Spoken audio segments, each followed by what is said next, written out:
HubSpot's got a new way to do your lead scoring, and today I'm going to go check it out. Now, in order to do lead scoring, you need to make sure you have Marketing Hub Pro or Enterprise level at least. And you just need to make sure you have admin user access in here. So previously, the lead scoring was a property that you would manage over in the settings, but now it's got its own channel really on the side menu. So we're going to go over to marketing and down to lead scoring, which you may have already seen so far. Now I'm going to go create a score, and you'll notice here that if you have enterprise level Marketing Hub, you can also go create scores with AI, but we're not doing that today. Hit create score, and now you get to choose what type of score you create. There's a few different ones. Contact engagement score is really just scoring people based on what things they do when they're engaging with your business online. Contact fit score is about how good of a fit are they. So this is based on properties that get populated over time and whether they match the criteria that you've set as a good fit. And then contact combined score is the engagement and fit put together to give you an overall score. For the purpose of today, we're going to do a contact combined score, but I've actually got one that's already set up that we're going to have a look at. Now, of course, you need to take a moment and have a think about what is your ideal customer? What kind of activity do they do? What is not your ideal customer? What activity do they do? It helps you figure out what positive and negative scoring metrics you can set to identify the best contacts that you want to speak to. So in here, I've got some examples of what we've set up. So pretty much in my customer fit score, it's properties. So if they've submitted a form, I can add some points. If they're part of any specific lists that we've set up, I can add some points or subtract depending on the lists.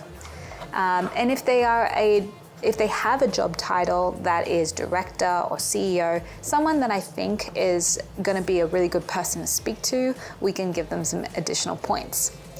You can also do individual scoring for a property. So in this example, I have directors, founders, and C-level executives with a much higher score than just a manager, because managers may be middle management and may not have as much decision-making power. Now, we don't want to just add points to our lead score. We also want to be filtering out the people we do not want to be targeting. So, for example, I've set it as if a contact is associated to a company where the industry is government or health-based, this is not the industries we do work in, so I'm going to subtract a higher number of points just to try and filter them out a bit more.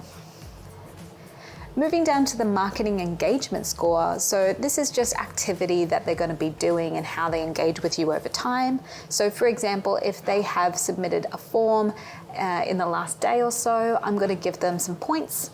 But I've also set up decay scores. So you can flick this on or off depending on whether it's going to be valuable to you. So let's say you want to score someone who has submitted a form to be contacted. They're a much hotter lead, so you want to score them high. But as time goes by, and if they haven't submitted any other forms to get in touch with you, they're not as hot of a lead. So that's where a decay score can come in really handy. Some other examples I've set up here is web events, so if they've visited any pages or if they've opened any emails, and I could also subtract points if they unsubscribe to our marketing emails or if their email bounces. Those aren't the kind of people we want to be talking to. Once you've set up your score and you want to just see how it goes, it's time to test your contacts out and see how they perform. Now, if you don't have any contacts set up in here already that are ideal customer profiles, you can set up test contacts, create a hot lead, a warm lead, and a cold lead, and then do some activity on the internet, engaging with your own website as that contact. Doing various levels of activity that would stipulate whether they are a hot lead or a cold lead. And then you can go test them out in here and see if the scoring reflects that activity. So to do that, I go to the top right corner, hit Actions, Test a Contact. And I can go, and when you're testing them out, you can actually see here which ones they qualify for and don't qualify for. So this person has their job title filled out, and so they've got a score of 21. This can help you just refine your scoring and make sure that this is as close as possible to your ideal customer profile or your not so ideal customer profile. Once you've got that right, moving on to the contacts. Another feature you have in here is you can either score all of your contacts, or if there's a set amount of people that you don't want to be scoring, you can add them to lists and add up to 5 exclusion lists for this score.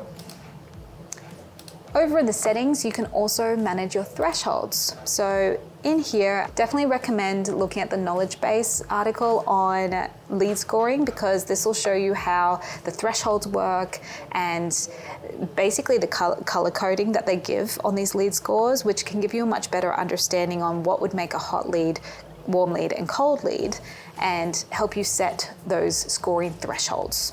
So in here, it's given me some suggestions on how I should do my points, and I might just set it up to begin with like that. Once you've turned it on and it starts rolling out, it's really important to make sure that you continue to monitor this. You can set up dashboards and reports to see how it goes over time, and it's really, really important to be getting regular feedback from your sales team on the quality of leads to see if it matches up with what you're seeing on your lead scores.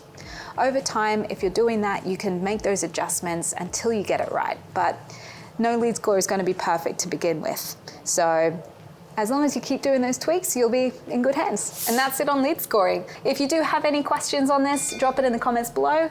Other than that, happy HubSpotting.